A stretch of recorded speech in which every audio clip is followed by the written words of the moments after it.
All right, well, thank you very much to the organizers for organizing everything and also for inviting me to speak. And I also want to thank Sug Woo for doing so much work to prepare this mini course.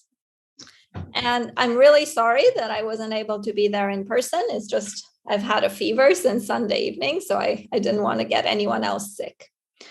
So I will talk about the Caligari-Garrity method, which is about sort of going from the Galois to automorphic. So from the Galois side to back to the automorphic side, and it's supposed to be a generalization of the Taylor-Wiles method. And I want to specifically focus on the Caligari-Garrity method in the Betti setting. There's also so in the setting of the Betti cohomology of locally symmetric spaces. There's also a version of this method that applies to the coherent cohomology of Shimura varieties. And I won't really say anything about this, but this features in the work of Boxer, Caligari, G. Piloni on the potential modularity of abelian surfaces. And this Caligari-Garrity method was formulated, I guess, more than a decade ago. And the plan is to sort of tell you what the prerequisites are for the method first, and then to explain how the method is supposed to work in practice. So I thought I would just go quickly over the notation because it pretty much matches the notation in Sug Woo's talk. So G is going to be the restriction of scalars from F to Q of GLN. So hold on. Never mind. I usually do this, but I want G to be just GLN actually. Okay. Where N is at least 2 and F is a number field. And then I want to look at the symmetric space for GLN of F tensor up to Q with R. And to get this, I need to quotient out by the connected component of the identity of a maximal compact subgroup. And I also need to quotient out by the identity component of the group of real points of the maximal Q-split torus in the center of the group. Just one comment. So, if the group is, if I was working with a semi-simple group, I would just have to quotient out by this part. There would be no torus. This is to get locally symmetric spaces eventually. If I wanted to get Shimura varieties, I would have to take a slightly different quotient. I would have to quotient out by something coming from the full center rather than just this maximal Q-split torus in the center if I wanted to get Shimura varieties. And I'm going to have a level, which is sufficiently small, compact open subgroup inside the finite adelic points of my group. And this is going to be always of the form some tame level away from L and some level at L, where L is going to be some prime, and this prime is going to play an important role in the talk. And then I want to look at the associated locally symmetric space, which is this double quotient where I have the symmetric space that I described above, and then cross G of the finite adels, quotiented out by this level, and also quotiented out by the diagonal action of G of F. So this is actually a smooth Riemannian manifold. And typically, this is not a Shimura variety. So these spaces are only related to Shimura varieties in the case when N is 2 and F is a totally real field. But more generally than that, you just have this structure of Riemannian manifold.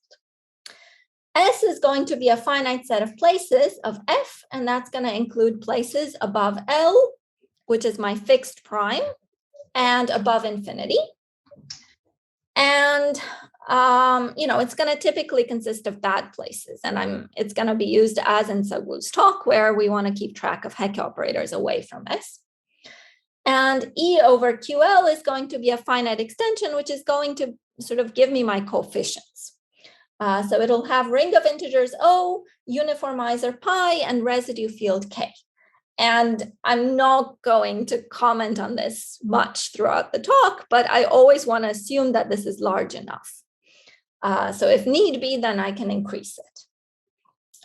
And for my coefficients to be as general as possible, I also want to consider a highest weight vector for my group, which is going to be basically consisting of n tuples of integers that are indexed by embeddings of f into e, where I'm assuming this e is large enough. And the integers have to satisfy this kind of inequality. So it's dominant in some sense. So it's something like this. This is going to be the highest weight is going to give me, is going to be the highest weight of some irreducible algebraic representation of my group, or rather of this restriction of scalars,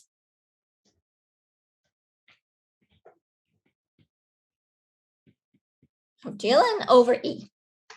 And inside of it, I want to take a lattice that is stable under GLN of OF, tensor ZP. And both the E-valued representation, the characteristic 0, 1, and the lattice give rise to local systems. So this sort of curly V lambda is a local system of O modules, and V, just the regular V lambda, is a local system of E vector spaces. And I'm going to be interested in the local system of O modules, really. I'm going to be interested in the cohomology of the locally symmetric space YK with coefficients in this local system, and with an action of the spherical Heck algebra away from this finite set of primes S that is going to contain all the bad primes, all the primes, say, for instance, where the level is not just GLN of the corresponding ring of integers. And one important thing that also came up in Sug Woo's talk, but I want to reiterate, is that this cohomology can contain torsion. In fact, for instance, if I take F to be an imaginary quadratic field and N to be 2, so I look at GL2 over an imaginary quadratic field, the locally symmetric spaces are called Bianchi manifolds. And in that case, the torsion is conjectured by Bergeron and Venkatesh to grow exponentially with the index of the level. So, there can be classes there that don't lift to characteristic 0. There are purely, say, mod L classes. Okay, but nonetheless, so we are interested in understanding the action of the Heck algebra on such a space. After inverting L, you can relate this to automorphic representations of GLN over our number field F. There's also some torsion classes. And we want to consider the Heck algebra, T away from S of K and lambda, that consists of the faithful quotient of the abstract Heck algebra acting on this cohomology. And I put H star in the sense that I really want to take all the cohomology groups. So for instance, direct sum over I of all the cohomology groups. All right, and I will just make a brief comment that I could also consider cohomology with compact support. And for my purposes, this isn't going to matter very much because I'm sort of always going to ultimately restrict to a non-Eisenstein maximal ideal. And in that case, usual cohomology and cohomology with compact support agree. But you could carry over everything that I'm going to say for cohomology with compact support as well. All right, so this is the notation. And now I want to state the 3 conjectures that one needs in order to implement the Caligari-Garrity method. And so that's next part. And please tell me if the writing is big enough, since now I'm doing this live. So the first one is the existence of Galois representations. And so these conjectures are needed in order to implement this Caligari-Garrity method, which is used for proving modularity lifting. And so for this, you really need to understand not just Galois representations attached to, say, individual automorphic representations, or even to sort of the mod L things, but really you want to understand Galois representations that are valued in the full Hecke algebra T away from S K lambda. But I'll formulate this in 2 steps. So the first thing is that for a maximal ideal,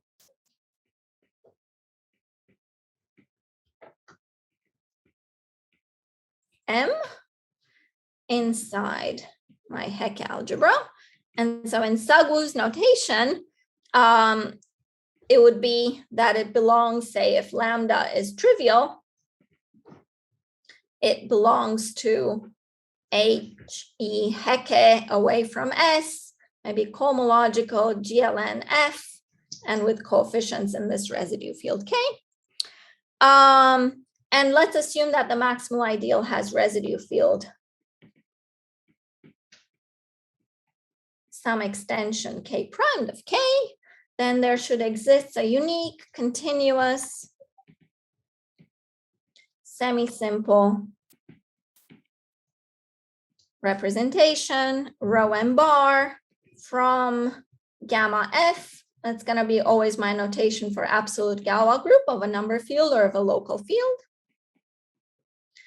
And such that at all places away from S, the characteristic polynomial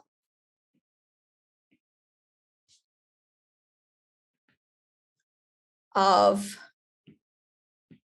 rho m bar of the Frobenius. So we're assuming, okay, the Galois representation at this place is unramified, and then the characteristic polynomial of Frobenius matches the Satake parameters. And I mean, the precise formula is written down in various places, but it depends on how you choose to normalize things. So maybe I don't want to write a precise formula here, but say that, for instance, you could look in, say, the 10 author paper to find some version of this formula, some normalization. And also, there exists a continuous representation rho m that is valued in GLN of the completion of the Hecke algebra at this maximal ideal M. And again, such that for all V not in S, rho m restricted, here's gamma, to gamma FV is unramified. And the characteristic polynomial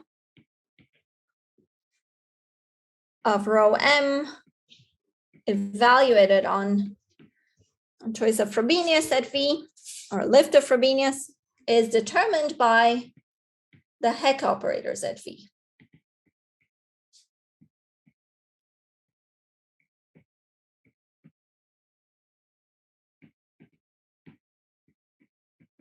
In this completion of the Hecke algebra. And just to comment that, in particular, if you you can specialize this representation rho m to points valued in extensions of E, finite extensions of E, and then you should recover the Galois representations attached to regular algebraic cuspidal automorphic representations of GLN over F. And the normalization that we're using here is the same as in sort of the C algebraic case of the conjecture of Buzzard NG. So you will see the global Langlands correspondence, but you really want to think about C algebraic representations rather than L algebraic, because we're looking at systems of Hecke eigenvalues that occur in the cohomology of the locally symmetric space. All right. So that's one thing. That's the automorphic to Galois representation, automorphic to Galois direction of the global Langlands correspondence.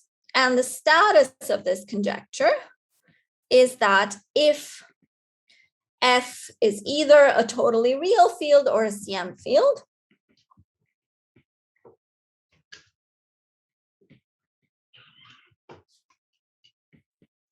then one is known. This is by work of Scholze. And you saw all of this in Sug Woo's talk. And let me just say that if in addition, M is non-Eisenstein, which means that the residual representation rho m bar is absolutely irreducible, then 2 is also known, up to a nilpotent ideal. And I don't want to write more about this, but I'll just say that this nilpotent ideal has nilpotence degree 4 by work of Newton and Thorne. And then in some cases, such as when L splits completely in F, you can actually, this doesn't even exist. You can eliminate it. All right, so, but maybe I don't want to say more about this because I want to move on to the next conjecture. So this is, right. So this is essentially Sug Woo's talk, the state of the art.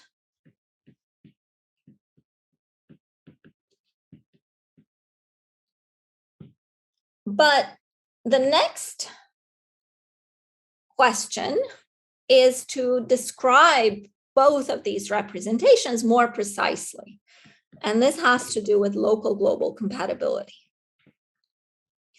And let me assume from now on that F is either totally real or CM field, because otherwise we don't know how to construct the Galois representations. So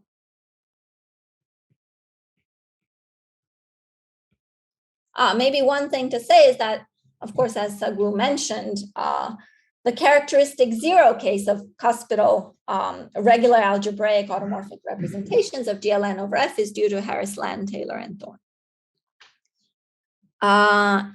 And then was reproved by Scholze. So for this local global compatibility, I want to take another prime, which is going to be P. And this can be equal to L or it can be different from L. And I want to take V to be a place of F dividing this prime P.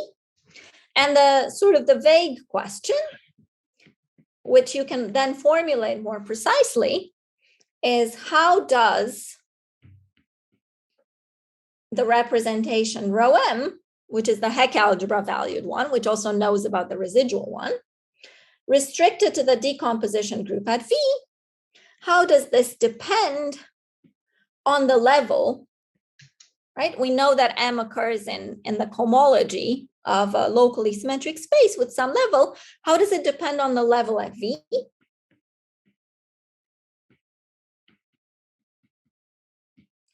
And on the Hecke eigenvalues at V?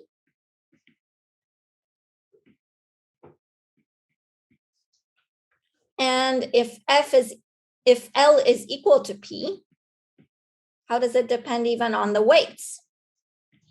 This lambda V, where I'm going to take this to be the tuple of weights, lambda tau, where tau induces the place V.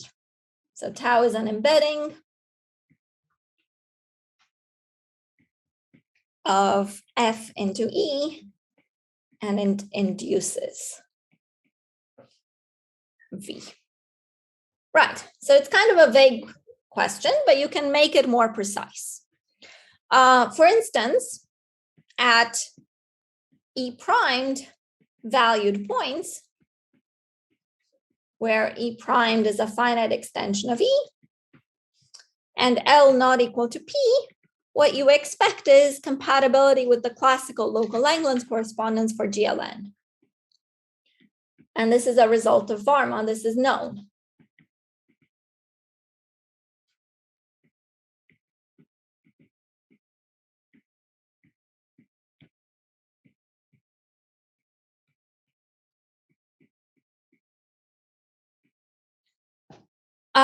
You can ask about sort of what if you still are in the L not equal to P case, but you want to work integrally. You want to work with O coefficients rather than inverting L.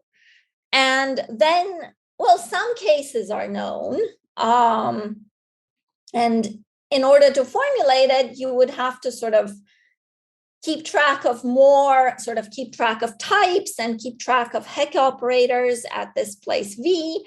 And probably the best way to formulate this is using Helm's theory of the integral Bernstein center.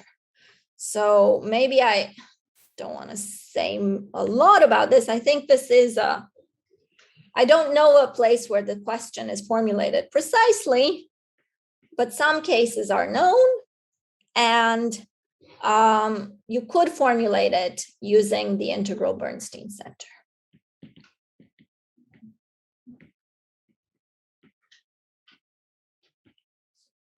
And moreover, maybe let's put a question mark because I don't know where this is formulated precisely, but one thing to say is that in both of these cases, so when you invert L or when you work integrally, this is a question that is in principle feasible, because what you would have to do is go back to Sug Woo's talk and redo the construction of Galois representations, but by keeping, at the same time, sort of keeping track of maybe a type or additional Hecke operators at this place V. And you could do this so that there's no obstruction. The difference if L is equal to P is that if you tried to do this, you would run into the problem that the construction of the Galois representations themselves requires you to, say, go to infinite level at L, or at least increase your level at L, and at the same time work modulo L or modulo L to the n. And so when you do these things, you lose track of both the level and the weight. And so while the L not equal to P case can be approached just by going back to this construction of Galois representations and keeping track of extra structures as you do it, the L equal to P case cannot be approached in the same way. But let me at least say, so if L is equal to P, and let's say that it's unramified in F, and KV is GLN, so the hyperspecial maximal compact, and lambda V is small with respect to P, more precisely in the so-called Fontaine-Lefy range,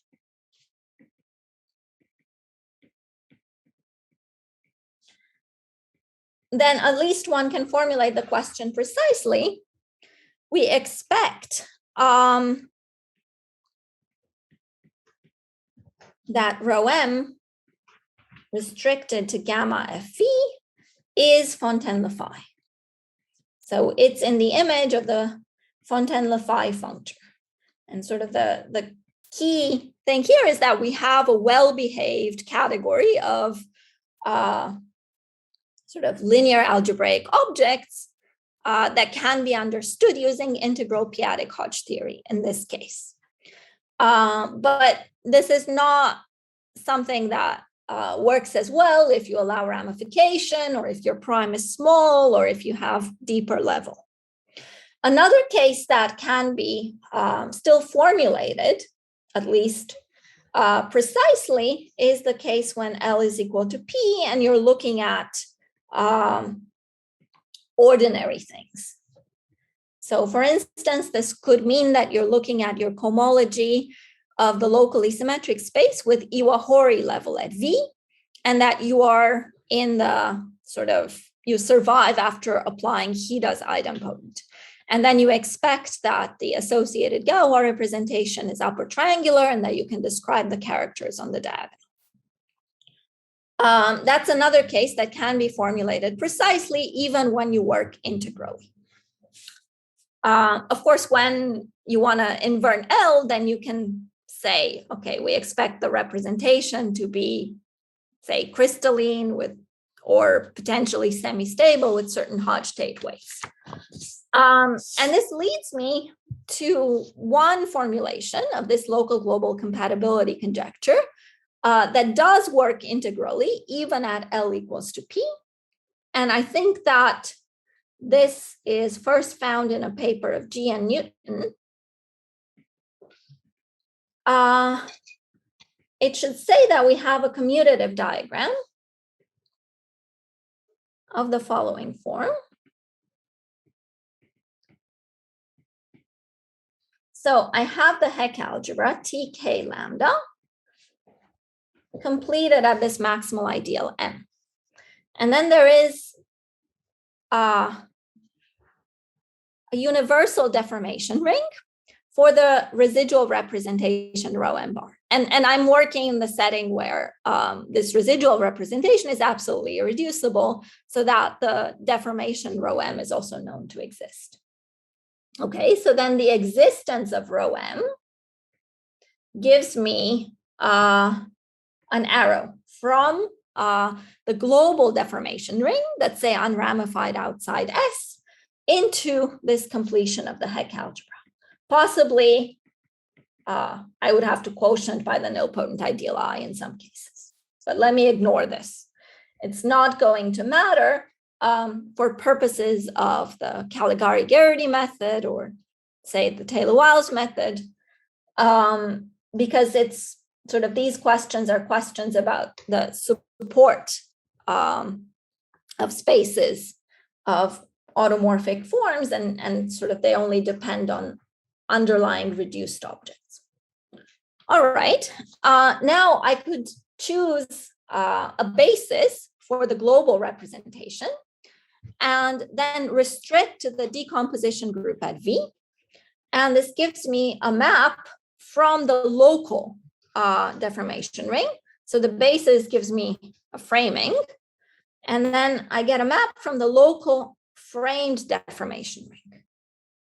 So let me just clarify maybe that this is a global deformation ring.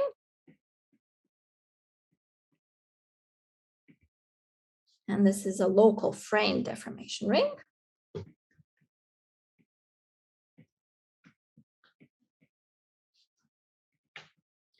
All right, so this is fine.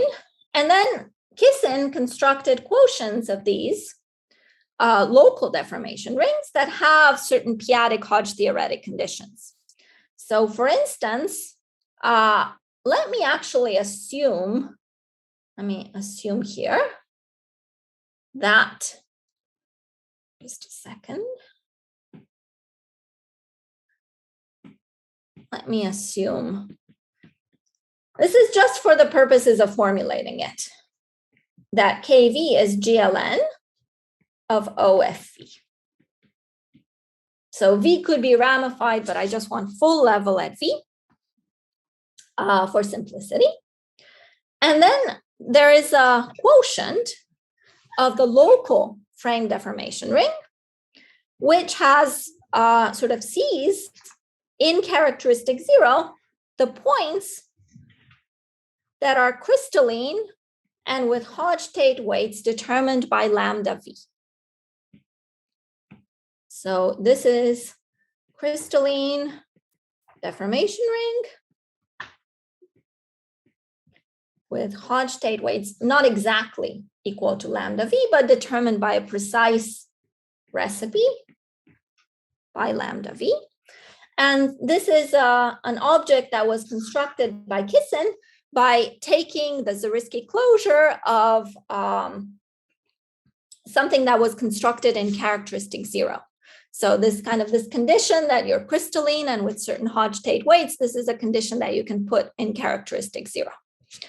And so while the object itself is integral, it's obtained by taking Zariski closure of something from characteristic 0.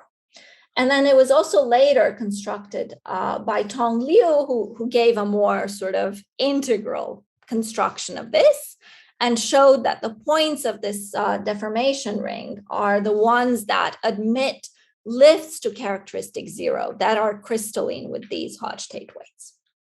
All right, so we're assuming that the level at V is full, and we have this quotient of the local deformation ring. So the local global compatibility condition in this case will tell you that this diagram factors, or well, rather than that this map over here factors this way, right? Factors this way.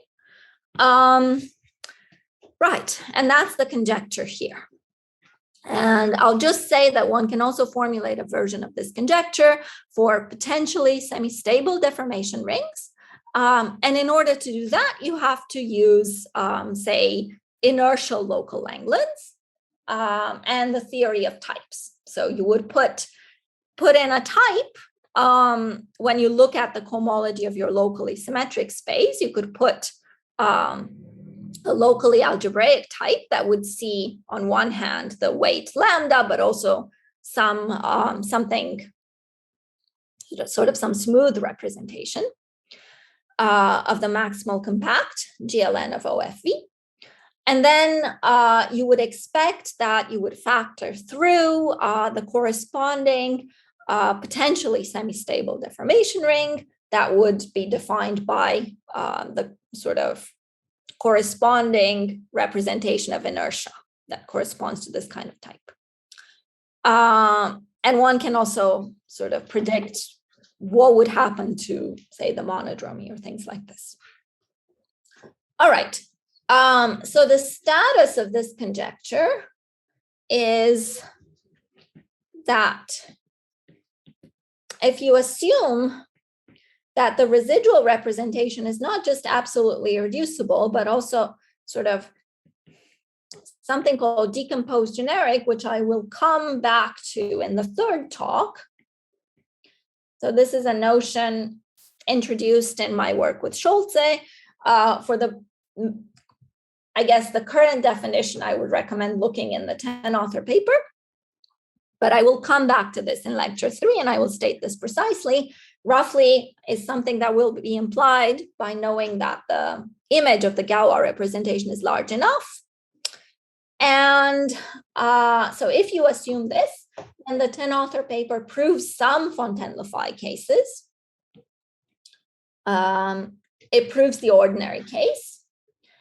And in joint work in progress with James Newton, we're sort of essentially proving this conjecture under some mild restrictions. So in particular, we have to assume that F is not an imaginary quadratic field. So F is a CM field.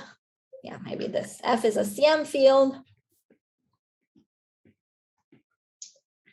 not imaginary quadratic.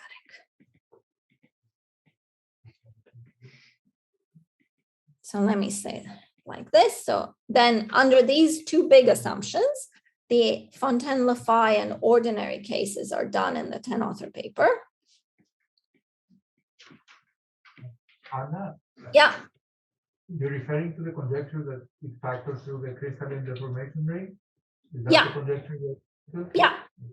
So I guess in the Fontaine-Lefy and ordinary cases, you can literally phrase it as saying this representation is Fontaine-Lefy or this representation is ordinary.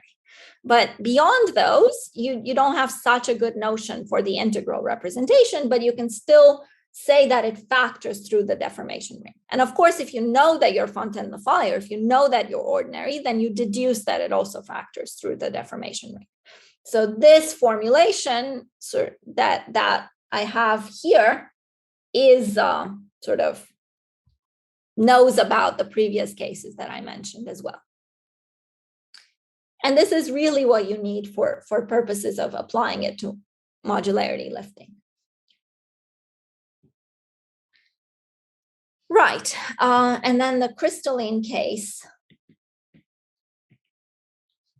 is joint work with James Newton in progress under some restrictions, but the main restrictions are to do with the fact that we can't have an imaginary quadratic field, and we need this decomposed generic. And I should say, just in the characteristic zero case, where the representation is assumed to be de Rham, Lambert Acampo has some results. He's a student of James Newton's.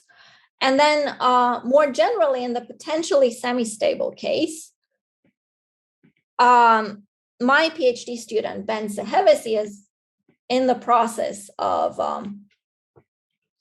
generalizing the argument that James and I have. And so I'm quite optimistic that he will be able to prove that this diagram factors as desired, even when you have potentially semi-stable deformation rings and you incorporate a type in the definition of the local system on the locally symmetric space. All right, so that's the local global compatibility conjecture. Are there any questions about this before I move on to another aspect?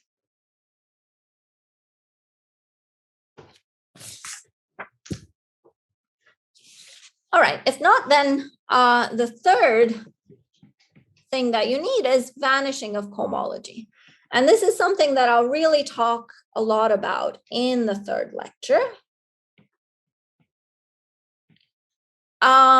And so I'll come back to it, but I'll just say for now that we want to define two invariants. L0 is the rank of the real Lie group GLN of F tensor over Q with R minus the rank of K infinity, which is another real Lie group, minus the rank of A infinity. And Q naught is half the real dimension of the symmetric space minus L0. And one can write down a formula. Maybe I won't do it to save time, but one can write down a formula, and it'll depend on N, and it will depend on the number of real embeddings of our number field F and on the number of complex embeddings of our number field F. And one thing to say is, if I say had GL2 over Q, then I would get L0 equals 0. And if you take, say, GL2 over an imaginary quadratic field, then L0 is 1. And typically, L0 is non-trivial in the case that we're looking at, because generally L0 is non-trivial when you have a locally symmetric space that is not a Shimura variety. Anna, yeah. Can I just take you back a little bit? I still don't quite understand why you call this theorem local global compatibility. I would expect some more conditions about the way these factors to that ring, relating the Hecke eigenvalue. Yeah. So one can have a more general version of this result, where you say that, okay, in addition to asking for this representation to be crystalline with the right Hodge state weights, we also want to, describe DPST of that representation in terms of the Satake parameters. So I guess when L is equal to P, right? Like you have, like, one is you want a certain p-adic Hodge theoretic condition. Then you want to say that sort of the DPST has a certain inertial type. And then on top of that, you also want to describe sort of the action of Frobenius. So this is part of local global compatibility. I guess one could ask for more than that. One could ask to also describe the Hecke eigenvalues and relate the Hecke eigenvalues with the crystalline Frobenius. I will just say that for the purposes of the Caligari-Garrity method, the key is to know that you factor through the right deformation ring. So I would have to kind of add, I guess, yeah. This is the part that's really needed for proving modularity lifting. But of course, to completely characterize the representation rho m, you also need to know the Frobenius eigenvalues in this case. Okay, so I have these two invariants, and this gives me a range of degrees. And maybe this conjecture, I don't know if this has come up yet at this school, but this is a range of degrees that's symmetric about half the real dimension of the symmetric space. So it's sort of symmetric about half the range of possible degrees in which your locally symmetric space can have cohomology. And in the Shimura variety case, our symmetric space is defined slightly differently. We take a quotient by the whole center. And as a result, L0 is always forced to be equal to 0.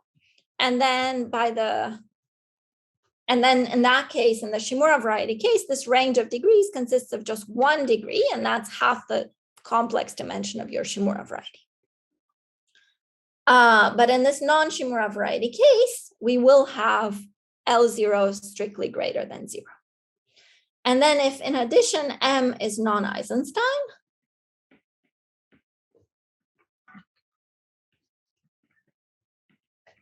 then we expect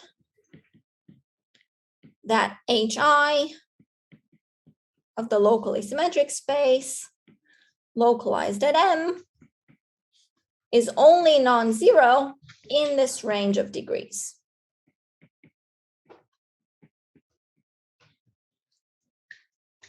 Right, and this is a conjecture that I guess is formulated in this paper of Caligari-Garrity, and I should also mention Emerton.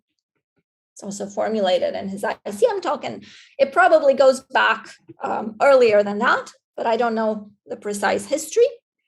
And just to say, there's an argument using the Hochschild-Serre spectral sequence, which tells you that you can take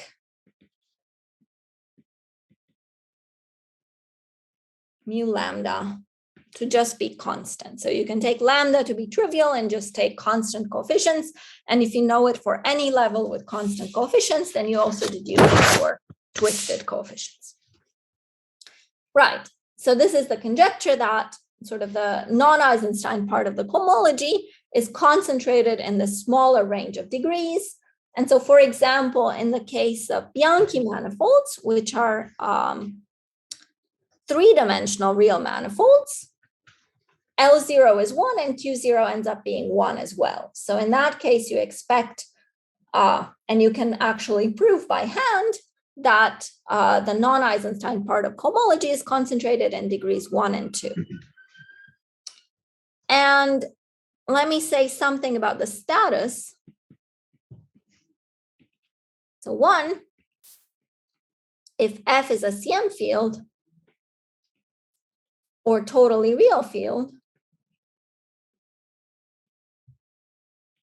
then this is true in characteristic 0. And this can be proved using work of Franke, and it ultimately reduces to a computation of Borel-Wallach of GK infinity cohomology of tempered representations.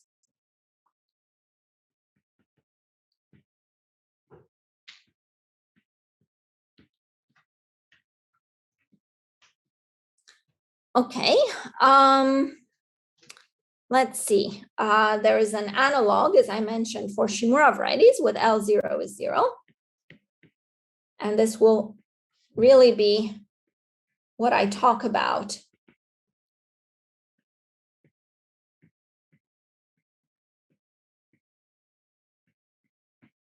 So in that case, you expect the non-Eisenstein part of the cohomology is concentrated in the middle degree. And I guess this is something that has come up at this summer school, maybe last week in Matt Emerton's lecture. And there's maybe some sort of heuristics that come from the categorical Langlands program that would explain why this phenomenon happens. I guess it came up in the context of the modular curve, where sort of the H0 of the modular curve can be described as a direct sum of a character plus the same character twisted by the cyclotomic character. That's a very special form, and sort of everything that's not of this form occurs in the cohomology of the modular curve in H1. So of course, there's a version of this with cohomology with compact support as well. Right, so I'll come back to this analog for Shimura varieties in lecture 3. Let me say, so GL2 over F. Well, if F is totally real, then I did say that these are related to Shimura varieties, namely these are Hilbert modular varieties. And there, in joint work with Tamiotso, we proved this vanishing conjecture under the assumption that the image of the representation is non-solvable. So this is also a Shimura variety case. And then when you have a CM field, there's a recent paper of Shayan Golami that proves the conjecture under some assumptions. So for instance, the level has to be prime to L, and the weights have to be small with respect to the prime L. So kind of like a Fontaine-Lefay type setting. And maybe the last thing, which is kind of vague, is you can ask also what happens with the cohomology, when you are Eisenstein, but sort of, the question is whether one can put some sort of non-degeneracy condition on the residual representation, the rho m bar, that will then tell you that it's concentrated in some range of degrees in cohomology, and not with a global condition, but with some local conditions. This is something that appears in work of Boyer in the case of Harris-Taylor-Shimura varieties, and also in joint work with Matteo Tamiotso in this case of Hilbert modular varieties. So this would be maybe just a vague thing that maybe was first brought up by Emerton, or maybe in a paper of Emerton and G, is to what extent, so all of this in characteristic 0 is predicted by Arthur's conjectures. And you can ask about Arthur's conjectures for torsion. Sort of by, and so that has to do with what the L parameters associated to systems of Hecke eigenvalues look like, and the extent to which how degenerate they are predicts in what degrees of cohomology they might occur.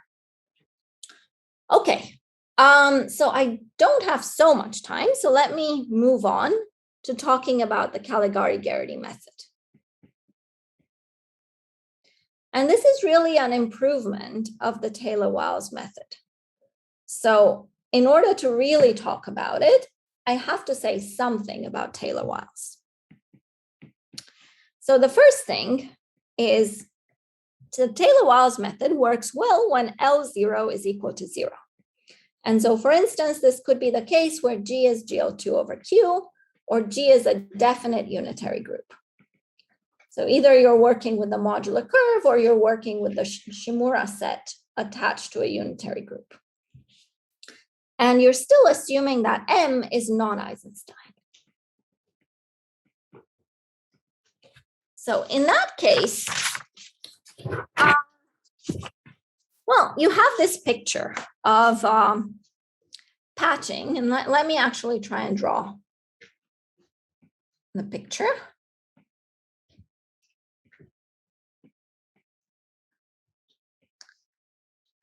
Where you have sort of first of all, some power series ring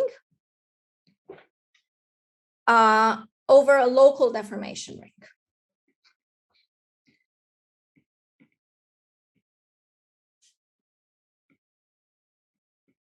So this is a local frame deformation ring restricted to the decomposition group at V.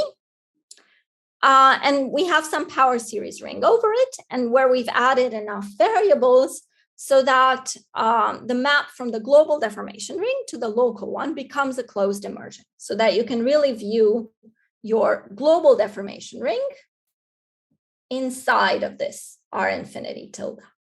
And I'll mention that I'm not putting any p-adic Hodge theoretic conditions. So no like crystalline or with fixed Hodge state weights at V.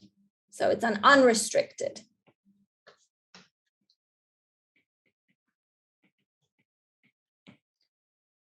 And then inside of it, we have this global deformation ring.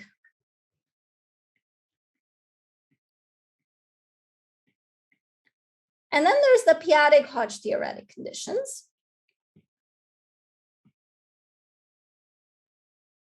which sort of are something that's independent, even transverse to the global deformation ring.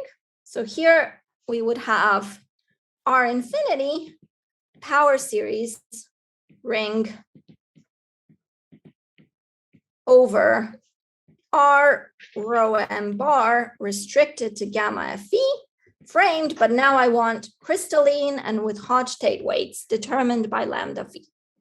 And I really want to put myself, just for the purposes of explaining to you the Caligari-Garrity method, I want to put myself in a situation where, for instance, maybe, I do GL2 over Q and I do something Fontaine-Le-Foy, where this deformation ring looks really nice, so that R infinity is just a power series ring. O x1 through xg, so that your local deformation ring is also just a power series ring. It's very nice. And then its dimension is going to be given by the dimension of a Selmer group. So it comes from a computation of Galois cohomology. You can relate this to a dimension of a Selmer group. And then what patching does is it takes spaces of automorphic forms which live at the intersection. So let's say that I have some point that I know that is at the intersection, and I know that this point is modular. And let's say that I have another point at the intersection, and I don't know that the other point at the intersection is modular. What patching does is it takes a space of, it takes your space of automorphic forms, and it varies the tame level, and it sort of thickens it to the point where you have a module that lives over this local deformation ring. And then there's some commutative algebra that underlies the Taylor-Wiles method that tells you that it has to be free. So it sort of thickens up everything so that you get something free. And then in particular, it tells you that the automorphic part has full support. And so in particular, the point that you wanted to understand whether it's automorphic or not has to be automorphic because it has to be in the support of a patched module. So the idea is patch spaces of automorphic forms localized at M with varying tame level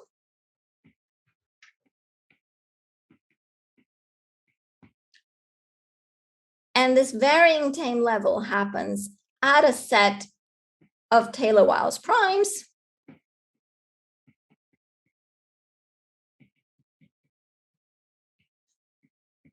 of cardinality R. And you want to do it so that everything still fits within this same three-dimensional cube, or rather that everything is still a quotient of this R infinity tilde, or that after you put your p-adic Hodge theoretic conditions, everything is still a quotient of the R infinity. And to guarantee this, the set of Taylor-Wiles primes, you can take that to have cardinality R, the dimension of a dual Selmer group. So there's again a computation on the Galois side that tells you that if you take R to be the dimension of the dual Selmer group, and you take this many Taylor-Wiles primes, then everything fits within the same R infinity. And that's something that's essential to the method. And then the criterion that relies on an Euler characteristic formula, and that is due to Wiles, is that R minus G is equal to L0. This holds true generally, but R minus G is equal to L0. And in this case, which is the case that we're first considering, it's equal to 0. And then the output of patching is a diagram of the form S infinity goes to R infinity, which acts on M infinity. Maybe I'll take just a couple of minutes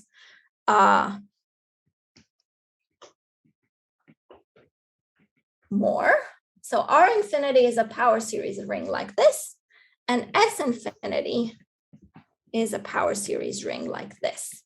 This S infinity is the ring of diamond operators. So sort of they act on your spaces of automorphic forms as you allow more and more level at these auxiliary Taylor-Wiles primes. And M infinity is free over S infinity. And at the same time, the action of S infinity on M infinity factors through.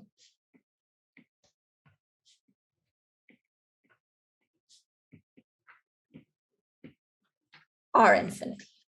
And then you get the following inequalities. R plus 1 is the dimension of S infinity, which is the same thing as the depth of our module as a module over S infinity, which you can think of as the length of the maximal regular sequence. This is less than or equal to the depth of M infinity as a module over R infinity. And that's because the action factors through R infinity. And this is less than or equal to the dimension of R infinity. And that's because the depth is less than or equal to the dimension of the support of the module, which is in turn less than or equal to the dimension of the full ring.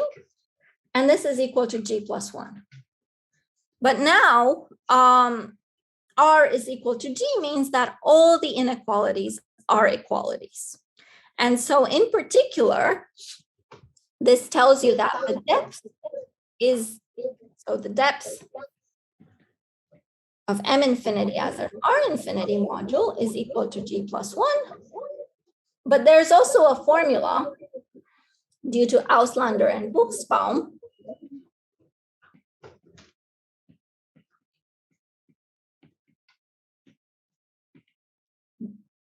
the depth plus the projective dimension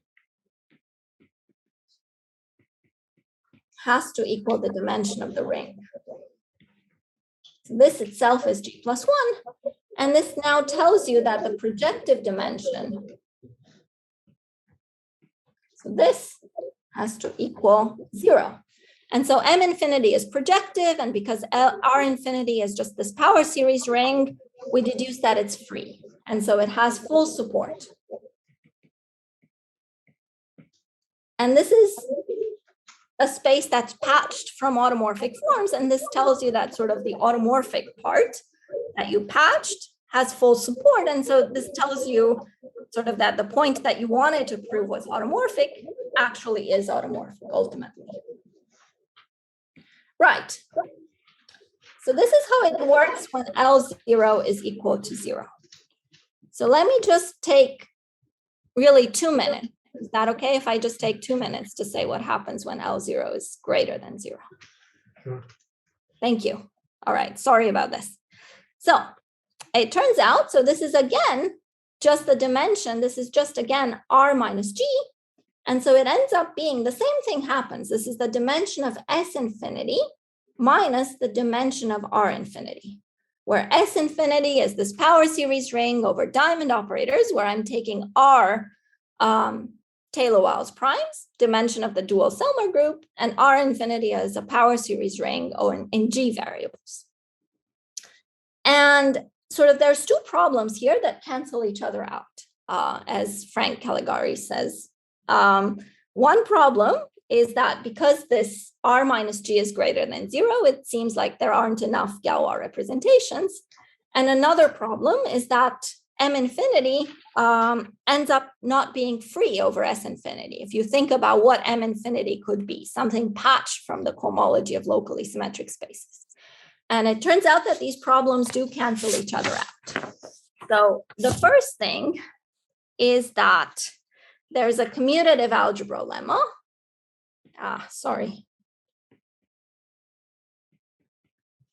Which says that if you have a complex of finite free, say S infinity modules, with cohomology concentrated in degrees from 0 to L naught, and L naught here is always less than or equal to the dimension of S infinity, which is R plus 1, then the dimension of the support of the cohomology of this complex is greater than or equal to R plus 1 minus L0. And if equality holds, then cohomology is non-zero, then it's sort of very special. Only in the top degree. Cohomology is non-zero only in the top degree. And the projective dimension